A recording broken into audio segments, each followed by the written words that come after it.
IWL, Ibu. Apa Mbak? Tadi sampai yang IWL.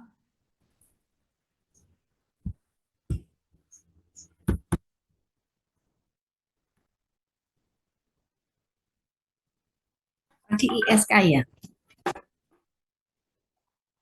Nggih, Ibu.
Sepertinya tadi udah mau selesai kok ya.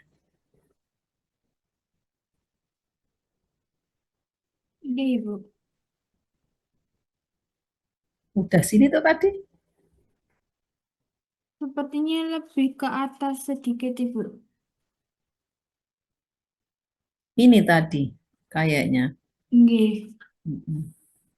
Ya, jadi prinsipnya kalau untuk ISK, infeksi itu semua dietnya TKTP. Nah, ini karena terkait dengan ISK, nanti kemungkinan ada permasalahan di ginjal, maka sementara batasi natrium, itu ya, dan cairan.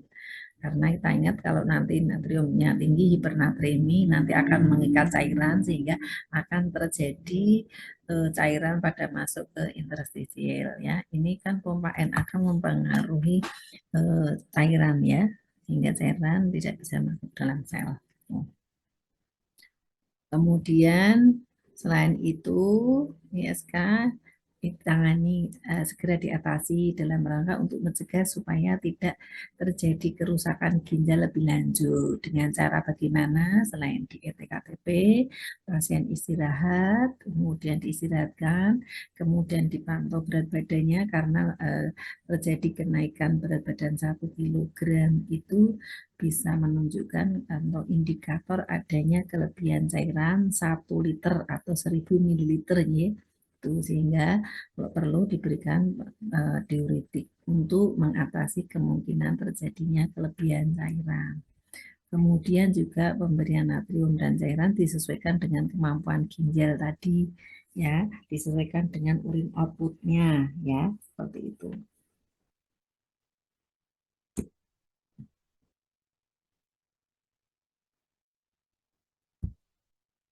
Nah, ini di dalam pengkajian pasien akan didapatkan adanya rasa nyeri. Kita ingat kemarin kalau itu di daerah ginjal berarti mulai ada nyeri di daerah eh, sudut kosta ya vertebra, kemudian nanti ke depan sampai ke umbilikus gitu toh kemarin itu ya. Jadi nanti ada nyeri daerah panggul, kemudian juga ginjal akan teraba, biasanya dan pada normal tidak teraba. Terus ada nyeri tekan juga pada daerah atau vertebra atau pada di mana di situ terdapat ginjal, kemudian mengalami kekakuan pada abdominal. Ya. Kemudian demam, nah kalau ada infeksi pasti salah satu tanda yaitu adanya peningkatan suhu atau demam atau kalor ya. Kemudian pasien bisa terasa dingin, malaise atau rasa lemah, jadi mengalami kelemahan, di mana kalau terjadi infeksi, nutrisi banyak untuk digunakan peperangan ya, sehingga untuk pertahanan, untuk energi itu berkurang. Kemudian pasiennya bisa saja terjadi anoreksia, nafsu makan menurun. Ini juga bisa karena ada yang tadi kelemahan sehingga fungsi pencernaannya juga terganggu sehingga akan muncul mual, muntah. Dan haluan urin itu menurun. Jika haluan urin menurun ini bisa dikaitkan karena adanya gangguan di ginjalnya juga ya, seperti itu. Kemudian itu tadi pada saat pengkajian entah dari hasil anamnesa maupun dalam pemeriksaan fisik. Kemudian di pemeriksaan diagnostik nanti didapatkan urinalisis ya, ini keliru. Urinnya akan berwarna keruh ya, bisa juga akan tampak putih kalau itu di mana banyak sel-sel darah putih. Kemudian juga bisa adanya kemerahan kalau itu disertai adanya pecahan pembuluh darah atau adanya perdarahan sehingga tampak merah, hematuria ya, atau disebut dengan hematuria. Kalau tadi banyak sel darah putih itu berarti piuria ya. Dengan demikian perlu untuk memastikan nanti dilakukan pemeriksaan kultur urin.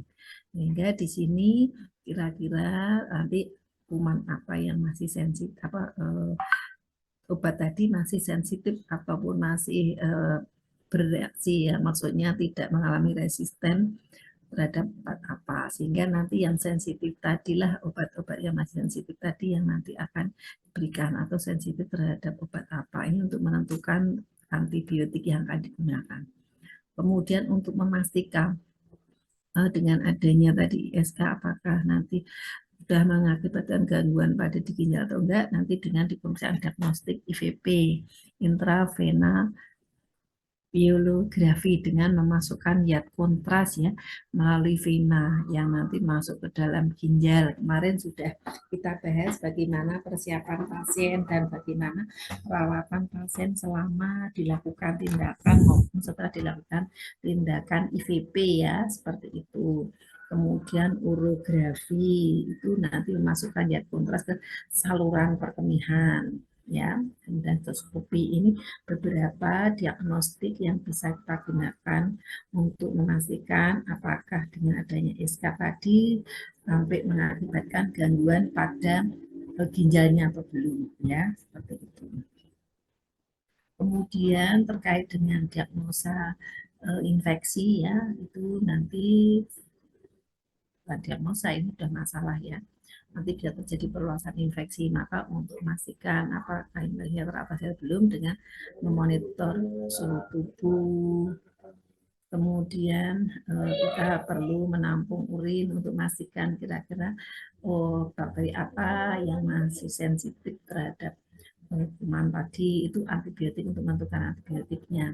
Kemudian juga meningkatkan cairan tubuh ya lebih dari 2.500. Kemudian juga di sini menganjurkan pasien untuk berkemih ya.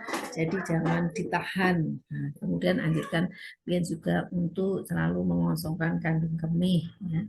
Kemudian juga di dalam menjaga personal hygiene di area perineal itu penting ya supaya tetap kering, dengan cara kalau itu wanita pada saat menstruasi mengganti balutan celana dalam ya yang dalam kondisi yang kering ya, seperti itu. Kemudian ajarkan klien cara merawat daerah payudara dalam rangka untuk menjaga kebersihan, jangan pada kuman-kuman itu menggunakan sabun boleh, cuma nanti perlu dilihat jangan terlalu yang deterjen atau sabun antiseptik yang terlalu basah, sehingga nanti akan mempengaruhi yang tadinya sifatnya asam akan berubah menjadi basah, sehingga ini pun juga merupakan faktor risiko untuk mudah terkena infeksi ya, seperti itu. Terus terkait dengan gangguan eliminasi, ini juga hampir sama ya, jadi kita harus monitor terkait dengan urin outputnya. Kemudian pasien pun juga dianjurkan supaya BAK 2-3 kali, 2-3 setiap 2-3 jam sekali. Kemudian juga perlu dipalpasi ya untuk mengetahui adanya apakah ada penumpukan urin di dalam kandung kemih, dan bantu klien untuk kamar mandi atau menggunakan P-spot. Dimana kalau kondisi pasien itu lemah, sebaiknya menggunakan alat bantu. Kemudian untuk menghindari minum itu 2 jam sebelum tidur ya. Nah, tuh, supaya nanti tidurnya nyenyak. Kemudian hindari minum kopi dan jelaskan prosedur kalau mau dilakukan tindakan ya. Seperti itu. Kemudian ini belum ya. Kemudian kaji juga kalau itu ada nyeri, kaji tingkat nyerinya, intensitasnya, lokasi lamanya, dan kapan itu terjadi. Ini untuk melihat, kemarin kita sudah membahas, kalau ada nyeri, nyerinya itu bisa berasal dari ginjal, bisa berasal dari ureter, maka nanti dari karakteristik nyerinya, kemudian areanya, kemudian juga penyebarannya di mana. Kemarin sudah ya. Kalau itu nyerinya bersumber dari ginjal, berarti nyerinya di daerah mana? Regionnya. Masih ingat kemarin? Pinggang Terus ke atas, umbilikus, ya, itu kalau di ginjal. Kalau dari ureter, ke suprapubis plus plus ke labium, ayo ke labium. Kalau itu perempuan, kalau laki-laki sampai ke penis. gitu ya. Jadi nanti diingat kembali ya. Juga sudah kami share untuk ininya, untuk materinya, nanti tolong dibaca lagi. Kemudian juga selain kita mengkaji nyeri, pastikan pasien supaya tidak balik dalam rangka untuk menghemat energi ya. Kemudian ini nanti untuk memulihkan kembali memang perlu dilakukan mobilisasi secara bertahap. Kemudian juga kalau masih ada nyeri, berikan obat-obat non farmakologik lah. Ini nanti Anda karena itu STR, nanti Anda juga bisa melihat beberapa artikel untuk mengatasi nyeri pada pasien dengan ISK itu menggunakan apa selain menggunakan obat-obat farmakologik ya, seperti atau terapi farmakologik. Anda bisa mengajarkan dengan teknik non farmakologi. Kemudian juga bisa mengajarkan saya untuk meningkatkan masukan cairan itu dalam rangka untuk mengencerkan urin supaya urinnya tadi tidak terlalu pekat ya. Kemudian pantau dan catat nyeri dan kolaborasi ataupun laporkan kembali apabila sudah diberikan analgetik kok masih ada nyeri ya, seperti itu. Kemudian kita ketahui bersama bahwa setiap pasien entah dengan kasus apapun pasti dia mengalami kurang pengetahuan. Nanti bisa ditandai dengan apa? Kurang pengetahuan itu bisa pernyataan dari pasien menyamakan sesuatu terkait untuk perawatan dirinya atau terkait dengan penyakitnya ya. Pasti ini kalau tidak dia tidak tahu mengenai perkembangannya sehingga nanti pasiennya akan menjadi takut dan sebagainya. Nah, pada pasien yang terjadi ISK tadi kan nanti pada saat kemih atau saat kencing kan mengalami sakit ya.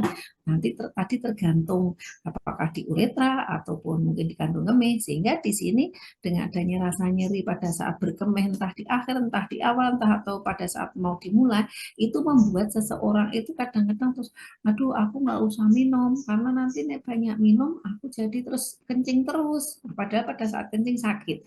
Padahal dengan banyak mengkonsumsi cairan atau banyak asupan cairan itu nanti akan semakin lancar untuk eliminasinya, dan di kondisi yang luka tadi tidak akan menjadi kering, dan bisa juga untuk membilas supaya kotoran-kotoran termasuk ada bakteri itu segera pergi atau hilang atau keluar ya, seperti itu. Kemudian menghindari minuman yang mengiritasi seperti kopi, Coca-Cola, beralkohol ya. Gitu. Misalnya beralkohol itu tidak mesti harus yang mabuk, yang soft drink itu loh ya. Ada Coca-Cola, Fanta, apa terus itu namanya Hmm, yang berbusa, minuman yang berbusa itu ya, hafal, saya nggak hafal. Kemudian untuk mencegah IPK misalnya dengan apa, menjaga kebersihan daerah perineal, kemudian mengkonsumsi antibiotik sampai habis, kemudian metode pemeriksaan kultur itu juga perlu diberikan, dan nanti kaitannya untuk sementara nunggu hasil kultur kan pasien mendapatkan antibiotik, biasanya antibiotik yang diberikan spektrum luas seperti ceftriaxone, namun nanti setelah kultur itu sudah jadi hasilnya sehingga bisa teridentifikasi ternyata masih sensitif terhadap obat apa, ya itulah nanti yang diberikan. Sehingga di sini perlu dikasih edukasi ke pasien karena pasien kadang-kadang sudah mendapatkan obat, wah kemarin sudah ya kok ini minum lagi, sehingga bisa saja pasien itu menjadi enggan untuk minum obat ya.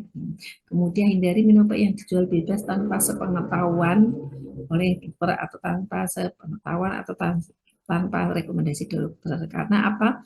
Kita ketahui bahwa minum obat yang berlebihan tidak sesuai dengan indikasi atau karena ketidaktahuan pasien kadang-kadang hanya ikut-ikutan minum, itu kadang-kadang malah mengakibatkan adanya gangguan, kegagalan ataupun kerusakan di fungsi ginjal, karena kita ketahui bersama minuman-minuman yang kita minum atau makanan yang kita minum itu nanti kalau mengandung racun akan dinetralisir di hepar, kemudian juga di ginjal. Karena apa?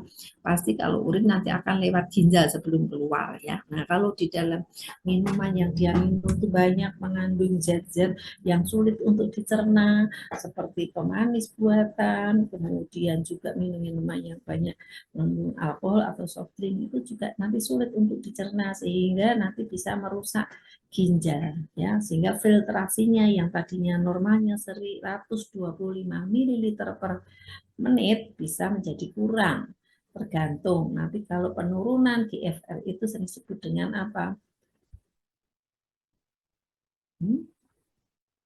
Gagal ginjal stadium gitu ya. Jadi kalau penurunan fungsi ginjal kurang dari 125 penurunan. Kalau nanti tinggal 25, 15, 10 itu sudah menunjukkan gagal ginjal end stage atau sudah stadium lanjut. Sehingga di sini pentingnya perawatan secara terus-menerus dan yang kemungkinan berisiko tinggi terjadinya ISA ulang. Apa yang terjadi? Ya tadi, karena saya lihat secara anatomi itu kan uretra dengan anus itu berdekatan. Sehingga di sini masih memungkinkan sering terkena, karena apa? Pada saat kita membersihkan anus dengan cara yang dari anus ke arah uretra, itu akan potensial sekali untuk mengakibatkan penyebaran kuman E. coli, bakteri E. coli masuk ke dalam saluran reproduksi atau saluran eliminasi ya. Maka untuk membetulkannya pun dari depan ke belakang, dari yang bersih ke kotor ya. Itu udah selesai untuk ISK. Saya kira Bu Nur udah mau masuk belum? Kalau belum nanti kita lanjutkan pada batu saluran kemih dan gagal ginjal. Ada yang mau di ini? Tapi kalau Anda mencermati kemarin di ini, di apa, skenario-nya itu saya ingat-ingat lupa. Bikinnya tapi kadang-kadang sok lupa. Kemarin ke arah apa ya itu? Yang bengkak. Nah, tak lihat. Bu Nur udah mau masuk belum, Mbak? Jam berapa katanya? Dari Bu Nurulnya belum ada informasi lagi, Bu. Kalau belum saya kan cuma ngisi daripada kosong aja. Iya, tadi Bu Nurulnya bilang katanya masih di jalan, belum bisa mengisi untuk kelas siang, Ibu. Sepertinya mungkin nanti agak sore, Bu.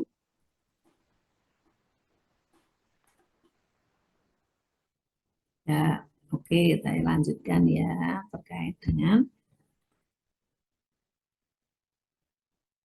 urolithiasis atau batu saluran kemih. Saya ditutup aja ini, kepiur-kepiur ya tempat saya itu.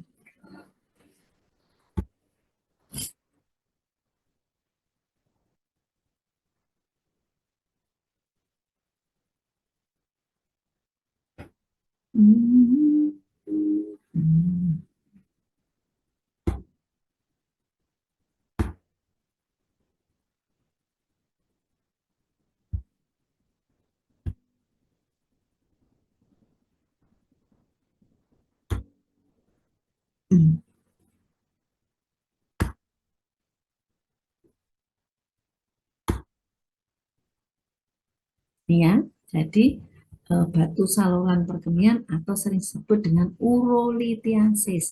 Jadi kalau tadi pada saat infeksi itu diakhiri dengan ada akhiran itis-itis, tapi kalau batu itu asis-asis. Jadi kalau urolithiasis berarti adanya batu di saluran perkemihan. Nanti kalau Anda berbicara terkait dengan pencernaan, ada kolelithiasis, berarti ada batu di empedu. Empedu itu kole kan? Ya, masih ingat nama-nama organ tubuh kita? Ingat. Masih ingat nggak? Iya, Ibu. Nah, itu ya. Nah, ini jadi batu saluran kemih. Nah, batu saluran kemih jadi terbentuknya batu atau kalkulus pada ginjal dan saluran perkemihan. Ya, seperti itu batu saluran kemih. Nanti bisa juga dilihat dibaca di buku ya, di buku Bu Harmila juga ada, di Kekuatan Medika Bedah 2, di perpustakaan juga ada, bisa dibaca di sana. Nah, kemudian juga di sini batu ini tadi kok bisa terbentuk ya, terbentuk dari apa? Dari berbagai macam zat, bisa berupa kalsium oksalat, bisa kalsium fosfat, bisa asam urat ya. Di sini terjadi peningkatan. Nah, atau batu-batu tadi terbentuk dari kalsium oksalat, kalsium fosfat dan sebagainya. Nah, batu itu kalau di luar bisa untuk berkubik-kubik, bisa untuk bikin rumah ya. Tapi kalau masuk di saluran perkemihan dengan ukuran sekian milimeter itu nanti akan berdampak pada kesehatan ginjal yang dalam hal ini. Oleh sebab itu pentingnya Anda beberapa waktu yang lalu habis memperingati Hari Ginjal Sedunia. Itu dengan apa? Untuk supaya tetap menjaga ginjal tetap bagus dengan cara mengkonsumsi, meningkatkan asupan H2O atau air mineral. Berapa banyak? Kurang lebih 2 sampai 3 liter per hari atau setiap 24 jam.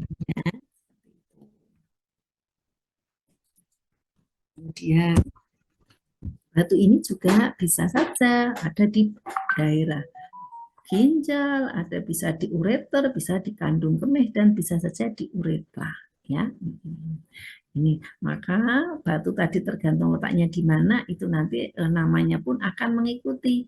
Kalau di ginjal neprolithiasis, kalau di ureter ureterolithiasis. Jadi yang berakhiran lithiasis itu adanya batu ya, batu kandung kemih namanya vesikolithiasis.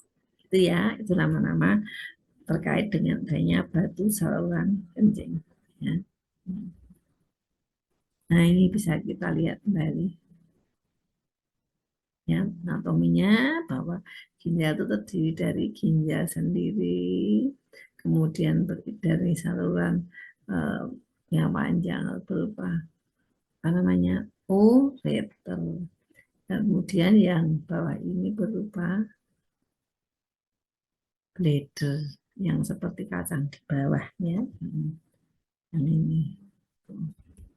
Nah, apa sebabnya ya kira-kira? Ada beberapa teori yang menyatakan bahwa terbentuknya batu itu bisa disebabkan karena adanya matik protein atau karena proses inflamasi dari bakteri atau peningkatan konsentrasi urin juga bisa. Sehingga di sini sebagai faktor pencetus. Faktor pencetus terbentuknya atau faktor percepatan pembentukan batu.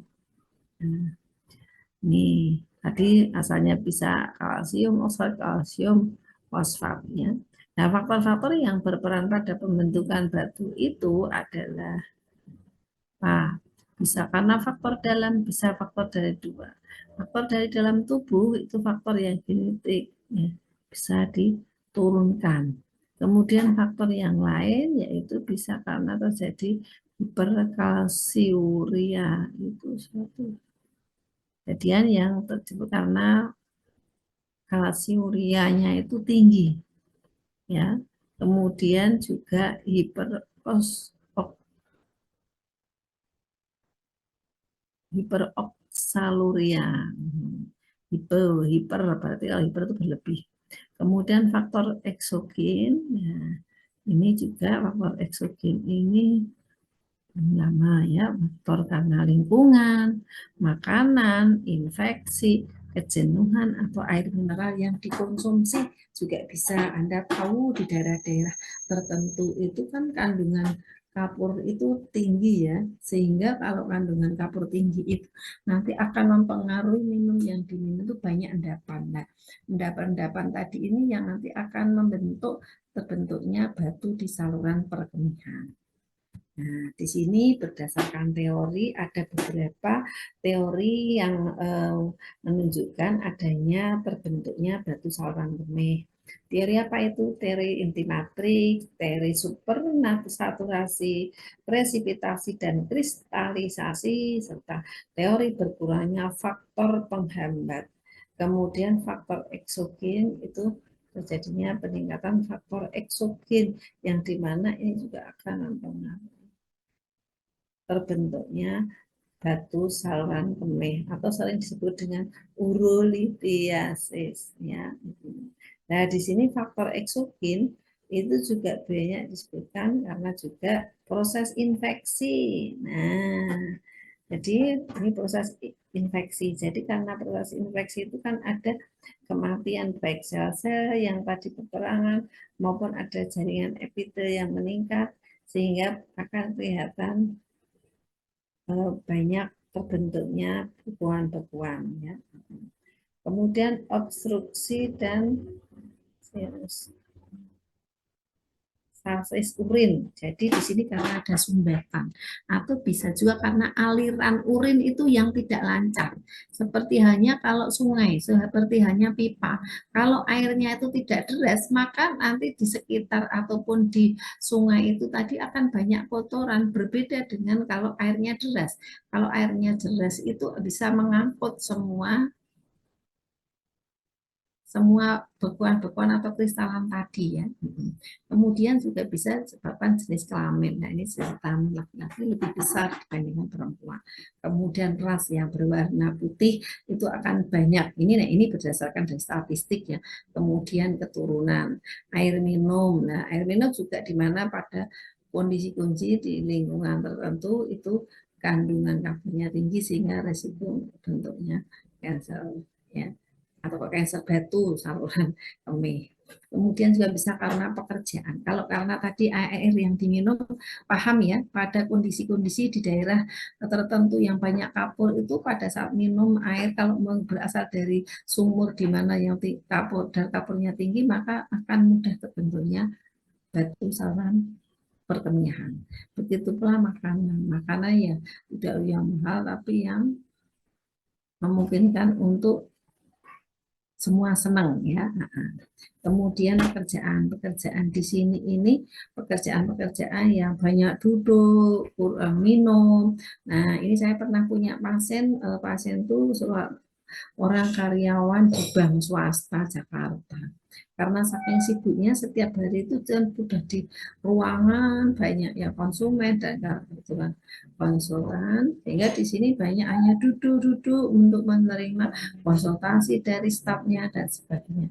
Sehingga dalam hal ini untuk menjaga supaya tidak terjadi adanya beberapa kemungkinan terjadi endapan atau terbentuknya batu, maka perlu dilakukan tadi pada saat jangan-jangan pekerjaannya yang mendukung, misalnya di daerah yang banyak partikel. Kalau makanan ya makan makanan yang membentuk terjadinya batu-batu tadi, ada oksalat ya, kemudian apalagi tadi banyak. Nah, itu mempengaruhi terutama makanan-makanan yang tinggi kolesterol ya.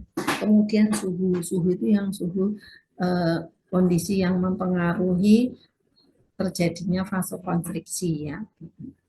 Itu beberapa kondisi yang merupakan faktor risiko terjadinya batu saluran perkemihan yang nanti akan mengakibatkan gangguan pada proses eliminasi urinnya. Kemudian ini juga manifestasinya data yang sering muncul itu adanya nyeri hebat yang tiba-tiba yang kadang-kadang disebut dengan kolik renal atau kolik ureter. Kolik renal ini akan terasa di region lumbal menyebar ke samping dan ke belakang menuju daerah testis pada laki-laki dan pada kandung kemih pada wanita. Dan kolik renal ini akan terasa nyeri di sekitar ya, di sekitar nyeri adanya mual. Aku jadi ngantuk ini. Adanya menunjukkan nyeri tadi berpindah-pindah itu menunjukkan karena apa? Batu tadi kalau di kandung kemih itu kan seperti di dalam ruangan. Nah, batunya itu kecil. Pada saat bergerak seseorang maka batu tadi pun juga akan ikut bergerak. Kalau airnya penuh pun juga akan ikut bergerak. Kita ingat pada saat batu di dalam saluran kandung kemih itu bergerak, maka akan sering menimbulkan rasa sakit sengkering yang kadang-kadang sok tidak spesifik sehingga kadang-kadang sama orang itu dibiarkan, dicuekin aja nggak diperhatikan. Padahal kalau orang kesehatan itu sedikit demi sedikit bisa menjadi bukit penyebab penyakit ya, sehingga jangan sampai ditunggu ya. Kemudian juga bisa juga akan mengakibatkan adanya nyeri tumpul atau nyeri berat ya. Itu beberapa manifestasi klinis dan tadi nyerinya di mana tergantung letak batunya sama dengan infeksi tadi gitu ya. Kemudian untuk pemeriksaan diagnostiknya pun hampir sama dengan pemeriksaan ginjal itu dengan radiografi memasukkan zat kontras ya, kemudian juga IVP untuk mengetahui sumbatan, kemudian urinalisis itu bisa ada dapatkan hematuria, adanya darah di dalam urin ya, baik secara makroskopis maupun mikroskopis bisa tampak ya, sehingga pada saat pemeriksaan pakai kertas lakmus itu akan menunjukkan adanya keasaman yang tinggi ya, seperti itu. Kemudian kultur urin pun menentukan atau menandakan adanya bakteri ya. Kemudian bun itu atau blood urea serum ya. Jadi blood urea nitrogen itu adanya nitrogen dan urea yang ada di makanan tadi ataupun yang haluannya ya. Sehingga di sini kadang-kadang bun serum dan kreatinin bisa meningkat pada posisi seseorang terganggu ginjalnya. Tuh, ya, seperti itu. Ya, penata laksananya pun tujuannya untuk menghilangkan batu, menentukan jenis batu, maka nanti perlu dilakukan pemeriksaan PA, patologi anatomi, terus mencegah kerusakan nepron, maka kita harus cek kira-kira cairannya tadi sudah masuk di mana dan nanti bisa teridentifikasi untuk terapinya pun juga akan menentukan, karena pada individu yang sulit dijangkau dengan misalnya ESBL, maka bisa dilakukan dengan sinar ya, seperti itu. Itu beberapa kondisi pertimbangan nanti bisa tanyakan ya. Kemudian dalam rangka untuk urai nyeri bisa nyerinya sangat menusuk ya, kolik renal ataupun ureter renal itu kadang-kadang dengan pemberian obat seperti obat-obat analgetik yang ringan itu belum bisa membantu ya, seperti itu. Sehingga di sini pun harus disesuaikan pada saat mandi pun tetap menggunakan air hangat, terutama daerah panggul dalam rangka untuk membuat vasodilatasi. Kemudian pemberian cairan jangan lupa, karena pada batu yang dengan ukuran kurang dari 0,5 dengan asupan cairan yang cukup, insya Allah bisa keluar dengan sendirinya. Ya, seperti itu. Sehingga di sini untuk terapinya tadi selain dengan dilakukan pembedahan, kemudian juga bisa dengan minum obat-obat sehingga bisa hancur dan akan keluar pada saat bersama urin. Tapi ada juga yang usul nih Bapak, ada yang usul menggunakan apa? ESWL. Jadi menggunakan terapi yang lain tidak memungkinkan, radioterapi nggak memungkinkan, operasi juga nggak mungkin kan karena diletaknya yang sangat rumit boleh jadi. Sehingga di sini ESWL lah menjadi alternatif. Apa itu SWL? Yaitu prosedur non invasif. Jadi alatnya itu tidak dimasukkan ke dalam tubuh, cuma ditaruh di bagian luar, ya. Seperti itu. Ya. Nah, itu jadi maklum. Ini ada beberapa metode cara mengatasi batu ya. Tadi ada mulai dari minum yang cukup yang banyak sehingga bisa keluar bersama air, itu terutama pada diameter yang kurang dari 0,5 ml karena kita sesuai dengan diameter uretra kita itu kan tidak lebih dari ya, diameternya loh ya. Metode untuk mengangkat batu ginjal tanpa pembedahan mayor itu dengan endurologi. Jadi memasukkan alat ya tanpa harus ginjalnya dioperasi. Kemudian nephrostomi, perkutan nephropus yang dimasukkan ke dalam saluran perkutan yang nanti akan dilebarkan dan masuk ke dalam ginjal. Ya. Nephrostomi itu nanti masukkan selang yang masuk langsung ke ginjal, namanya aja nephro. Stomi itu kan jahitan. Sehingga di sini nephrostomi bukan jahitan, nephrostomi suatu nama pembedahan tindakannya, ya. Jadi pemasangan atau dilakukan nephrostomi pasti di situ nanti kalau begini nanti berisiko untuk terjadinya masalah kesehatan. Kemudian terjadinya kemungkinan aku sesuai ngantuk Mbak. Jadi ngomong apa tadi? Kok kejahatan apa aku tadi? Tidak apa-apa, Bu. Batu tadi bisa diangkat, bisa nanti kalau dengan ESWL tadi dihancurkan dari luar, kemudian ada gelombang dari luar yang mengejutkan sehingga dari luar bisa memecah. Nah, dengan memecah tadi itu dengan nanti disertai mengkonsumsi banyak minum, maka nanti akan keluar bersama urin, gitu ya. Kemudian juga seperti yang sekian batu tadi bisa dilakukan diirigasi, diisapnya oleh ductus. Kemudian batu yang besar selanjutnya akan dikurangi dengan desain atau dengan tadi ESWL, extra wave ya. Artinya dilakukan pemberian gelombang kejut melalui dinding, enggak dinding sih, mau dari luar kemudian tuk tuk tuk gitu ya. Nah, nanti sehingga di situ kayak batunya itu dihancurkan dari luar ya. Dengan adanya tadi menggunakan gelombang ya. Kemudian setelah batu diambil, selang nephrostomi pertama tadi dibiarkan. Jadi nephrostomi tadi itu memasukkan alat langsung ke dalam ginjal dan di mana alat tadi disertai alat yang untuk bisa memonitor kondisi dalamnya. Sehingga nanti dihubungkan dengan kamera ya, CD itu bisa nampak seperti apa kondisi bagian dalamnya. Sebetulnya di dalam PPT saya itu ada. Ini karena saya kok nggak tahu kok tahu-tahu gambarnya hilang sendiri ya, seperti itu, maaf. Kemudian bisa juga dengan operasi, bisa juga dengan minum yang banyak, kalau ukurannya kurang dari 0,5 bisa keluar dengan sendirinya, ya, seperti itu.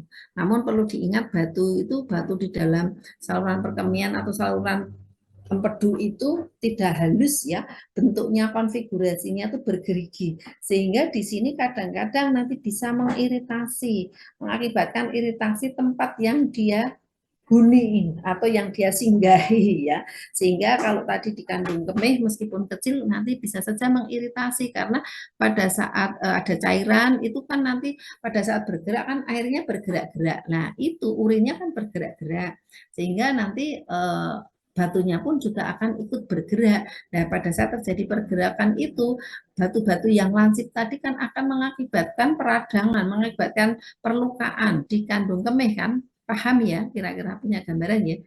Sehingga tadi kenapa kalau pada batu di saluran perkemian yang kandung kemih, kadang-kadang nyerinya itu enggak khas, kadang sok muncul, sok hilang. Nah, itu yang perlu kita waspadai, maka apakah ada riwayat batu ginjal ya. Endoskopi berarti ini masukkan visual tadi dengan masukkan alat, kemudian dihubungkan dengan kamera atau layar monitor yang bisa melihat kondisinya, atau seperti bronkoskopik itu ya. Itu beberapa contohnya. Atau bisa juga batu tadi dilarutkan. Jadi dengan mengkonsumsi obat yang itu merupakan obat penghancur, sehingga nanti dia dengan minum yang banyak nanti akan keluar bersama urin ya, seperti itu. Kemudian juga di sini sebagai alternatif penanganan pasien yang berisiko terhadap terapi itu, maka akan dilakukan nephrostomi perkutan ya, dengan dilakukan irigasi, langsung masukkan alat ke ginjal ya, pembedahannya. Kemudian bisa juga dilakukan lithotripsy, juga dimasukkan dengan mengangkat batu tadi, kalau itu batunya kecilnya. Kemudian bisa juga dengan dilakukan pembedahan open ya, bisa. Kemudian juga dilakukan dengan nih nefrolitotomi. Jadi dilakukan langsung pembuatan di ginjal, nefrektomi, berarti mengangkat nepronnya ya. Karena apa? Kalau sudah ada batu kadang-kadang melukai ginjal, ginjal bisa rusak, tidak berfungsi, maka bisa langsung dilakukan nefrektomi. Jadi diangkat ginjalnya. Ini bila kalau sudah terjadi hidroneprosis ya. Masih ingat ya hidroneprosis kemarin? Mekanismenya pada pasien BPH, aliran urinnya terhambat sehingga saluran uretranya terhimpit, urin tidak bisa keluar, akhirnya urin banyak tertampung di kandung kemih, lama-lama kan produksi urin masih tetap berlangsung, lama-lama di kandung kemih terbentuk divertikel atau kantong-kantong. Nah, nanti akan juga terjadi reflux, terjadi arus balik ke ureter, sehingga ureternya pun juga akan membentuk divertikel ya.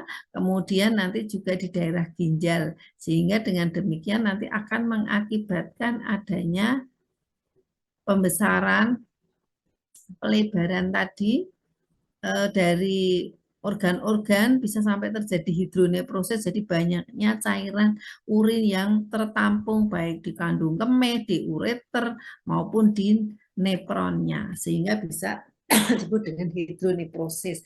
Kalau terjadi demikian maka ginjalnya kan bisa rusak dan tidak berfungsi, malah justru sebaliknya kalau nanti sudah banyak jaringan yang mati malah itu berisiko, sehingga angkat aja sekalian nefrektomi gitu ya. Jadi kalau nefrektomi berarti mengangkat ginjalnya, seperti mastektomi. Nah, mastek itu berarti diangkat payudaranya, misalnya pada pasien dengan CA payudara. Nah, kemudian di sini nanti untuk tindakan-tindakannya, kalau tomi-tomi itu kan pembedahan. Jadi kalau pielotitotomi berarti piulumnya yang dioperasi. Kemudian ureterolitotomi berarti ureternya. Sitostomi berarti kandung kemihnya. Jadi dibuat lubang ya. Langsung sistostomi berarti di kandung kemih. Uretro berarti ureternya. Piolo berarti di piulum di ginjalnya. Itu ya. Di lokasi operasi ginjal. Nah, kok nggak ada. Ini langsung pengkajian. Di dalam pengkajian didapatkan data subjektif, objektif, ada pada riwayat ISA kronis, maka akan ada riwayat obstruksi, pasien mengeluh nyeri akut, berat, dan kadang-kadang bisa nyeri yang kolik, ya, jadi nyerinya sangat hebat. Kemudian juga dengan demikian akan terjadi penurunan haluaran urin, kandung kemihnya sehingga penuh, akan terasa terbakar, dorongan untuk berkemih akan ada, tapi di sini karena ada sumbatan sehingga tidak bisa urinnya keluar. Nah, ya, sumbatan apa? Batu tadi ya gitu. Sehingga pasiennya tekanan darahnya bisa tinggi, bisa naik atau rendah, nadinya cepat, itu merangkompensasi, pucat karena eritropoietine, oliguri karena tadi tersumbat, hematuri karena adanya tadi batu melukai pada dinding-dinding saluran perkemihan. Dengan demikian terjadi pola perubahan berkemih, berkemihnya sedikit-sedikit, ada rasa nyeri, ya. Kemudian bisa terjadi distensi abdominal. Ya, ini bisa disertai adanya gangguan di gangguan pencernaan gastrointestinal, bisa muntah, ada nyeri tekan. Itu ya beberapa kondisi tanda gejala pada pasien dengan batu saluran perkemihan dengan diciri khasi nyeri. Tadi nyerinya pun juga masing-masing berbeda tergantung di mana letak nyerinya. Nah, ingat nyeri yang pertama waktu kita ketemu ya. Nah, ini beberapa tindakannya, beberapa rasionalnya. Nah, ini catat lokasi itu dalam rangka apa? Untuk identifikasi ya, bagaimana nyerinya itu dalam rangka identifikasi lokasi tempat distruksinya. Nah, makanya tadi catat lokasi, skalanya, dan penyebarannya itu untuk melihat ataupun untuk identifikasi tempat obstruksinya di mana, gitu ya. Kemudian juga jelaskan penyebab nyeri. Nah, ini kita harus menjelaskan karena ini nyerinya ini karena apa? Bisa nanti kita sesuaikan. Kemudian berikan tindakan yang nyaman. Ini dalam rangka untuk apa? Pasien ben relax ya. Kemudian bantu dorong bernapas fokus dalam rangka untuk mengalihkan perhatian ya. Pasiennya nggak fokus pada nyeri, itu beberapa tindakannya ya. Kemudian bantu ambulasi, perhatikan keluhan jadi biar nggak baperan, SKTG. Kemudian berikan obat ya, ini dalam rangka untuk mengurangi rasa nyeri. Kalau udah spasme segala, berikan kompres hangat pada punggung. Ini selama nggak ada infeksi boleh diberikan kompres hangat ya. Kemudian juga mempertahankan potensi aliran urin karena tadi urin yang stagnan akan juga membuat resiko terbentuknya batu. Gitu ya. Nah, ini gangguan eliminasi karena ada obstruksi mekanik. Seperti itu. Awasi pemasukan dan sebagainya nanti bisa dilihat. Kemudian ini resiko volume cairan akan berkurang karena ada mual muntah. Ada diuresis juga. Nah, sudah selesai ini. Ada yang mau didiskusikan silahkan. Punya gambaran atau belum? Silahkan. Ibu, saya izin bertanya. Oh, silahkan. Tadi kan salah satu penanganannya ada ureter yang diangkat itu ya Ibu. Nah, itu tuh nanti ureternya diangkat lalu diganti dengan model selang atau bagaimana nggak Ibu? Ya, ya. Kalau misalnya diangkat salah satu ya tinggal satu, seperti halnya ginjal. Kan pada orang-orang tertentu karena ginjalnya rusak, maka semua ginjalnya rusak, nanti terus dapat donor lah.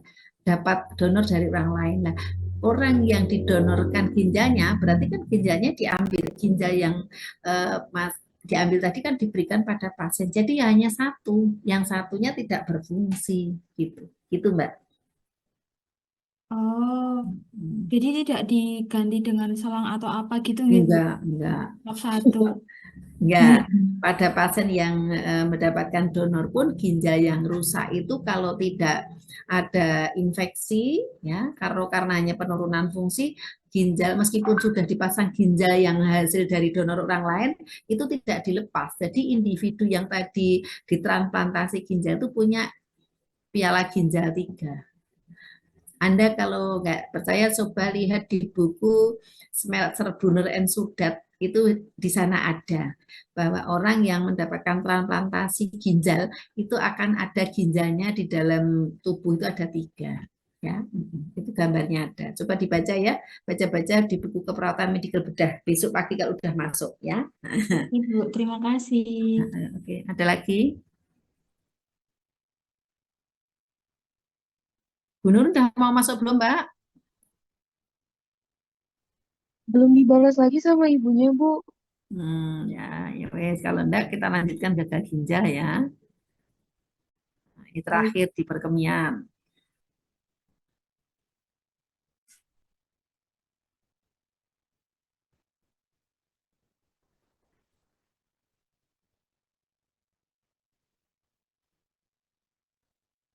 Oh iya, kankernya belum ya. Ya besok besok lagi kankernya. Nanti ini gagal ginjal.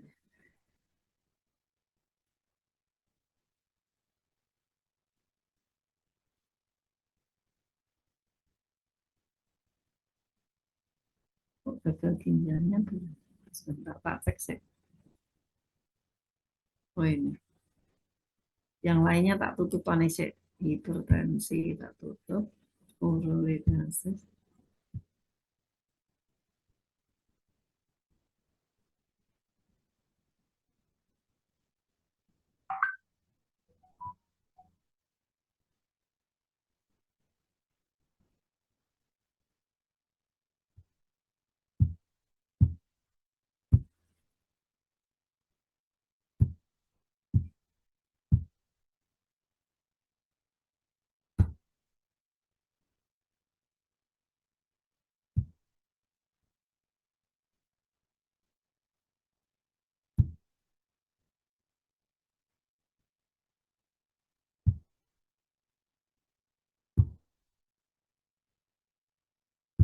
Nah, tadi kan udah kita bahas terkait dengan infeksi, terkait dengan batu, terkait juga dengan apa tadi?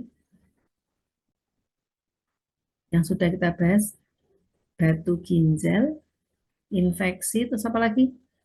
B, Yang kemarin apa? BPH. BPH, obstruksi itu bisa karena BPH, bisa karena ada batu ya. Seperti itu. Kayak lali soal tadi udah situ ngomong apa. Nah, kita kalau pada pasien terjadi ISK, pasien ada batu ginjal, BPH, kalau tidak segera diatasi bisa melanjut ke terjadinya gagal ginjal. Apa sih yang dimaksud dengan gagal ginjal? Itu gagal ginjal ada gagal ginjal akut, ada gagal ginjal kronis. Gagal ginjal akut itu terjadi penurunan fungsi ginjal yang mendadak. Ditandai dengan apa? Adanya asotemia. Apa sih asotemia? Terjadi peningkatan konsentrasi, apa serumnya meningkat, kemudian juga pipisnya berkurang, urin outputnya kurang dari 500 per 24 jam, bisa terjadi hiperkalemi, kalium normal berapa kemarin? 3,5 sampai 4,5. Nah, 3,5 sampai 5,5. Nah, sehingga di sini bisa sampai 7. Nah, kemudian retensi natrium. Natriumnya bisa lebih dari normal. Berapa natrium normal? 125 sampai 135. Ya, 135 sampai 145. Ya, itu berapa suatu kondisi ya. Nah, jadi nanti ingat, kalau saudara merawat pasien, pasiennya itu kok ada, ini pipisnya kurang dari 500 dalam waktu 24 jam. Terus hasil pemeriksaan laboratorium, loh kok kaliumnya tinggi, loh kemudian juga natriumnya juga tinggi. Waduh, ini jangan lihat gagal ginjal. Kira-kira ini pasien apa ya? Nah, yang bisa terjadi. Nah, ini beberapa kondisi yang menyebabkan seseorang itu bisa terjadi gagal ginjal. Klasifikasi gagal ginjal berdasarkan dari penyebabnya itu ada 3 ya. Satu, itu prerenal. Jadi gagal ginjal itu bisa disebabkan sebelum di ginjalnya. Prerenal. Kalau ngomong prerenal itu bisa dari sirkulasinya. Jadi bagaimana itu pada kondisi apa? Gangguan fungsi ginjal karena terjadi hipoperfusi.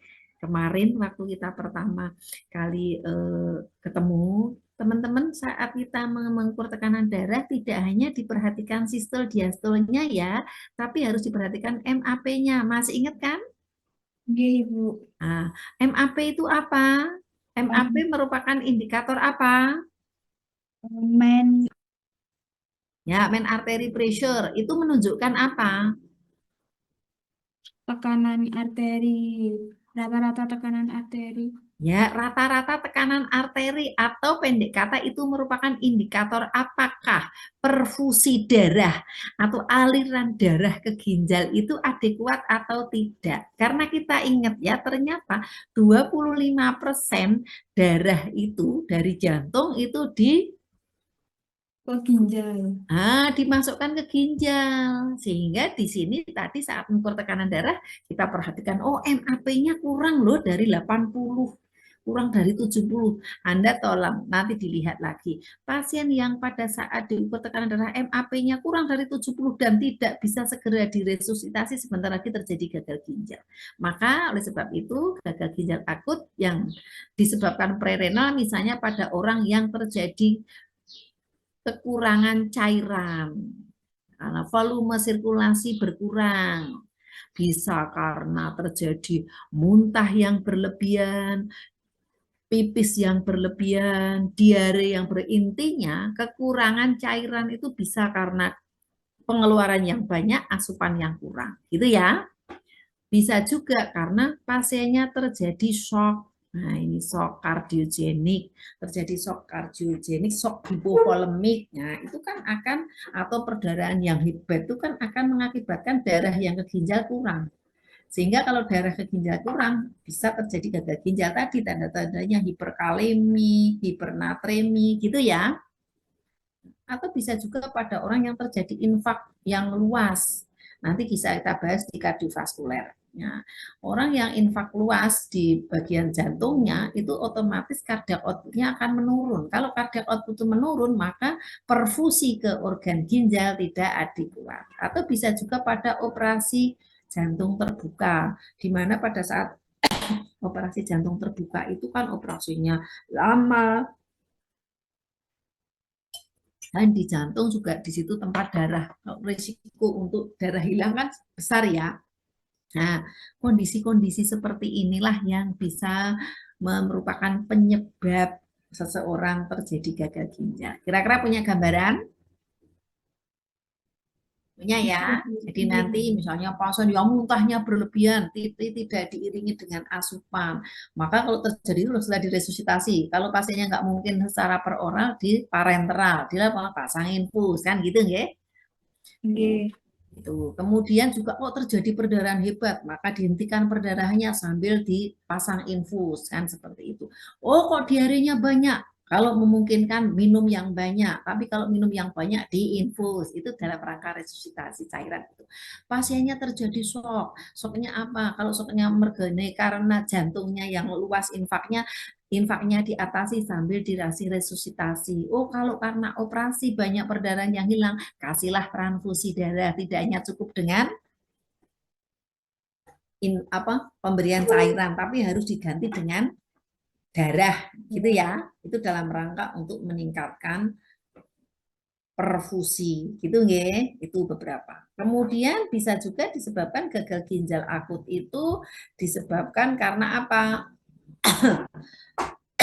Nih, di renalnya sendiri, jadi di instrinsi ginjal. Apa itu? Misalnya karena gangguan struktur dan fungsinya. Nah, tadi bisa saja di ginjal ini merupakan kelanjutan dari prerenal. Jadi pada individu-individu yang karena tadi terjadi perdarahan atau karena banyak pengeluaran cairan, entah muntah, entah diare, entah perdarahan, atau bisa asupannya yang kurang, itu nanti bisa berlanjut. Nek ginjal itu kekurangan cairan kan nanti bisa mengakibatkan fungsi ginjal terganggu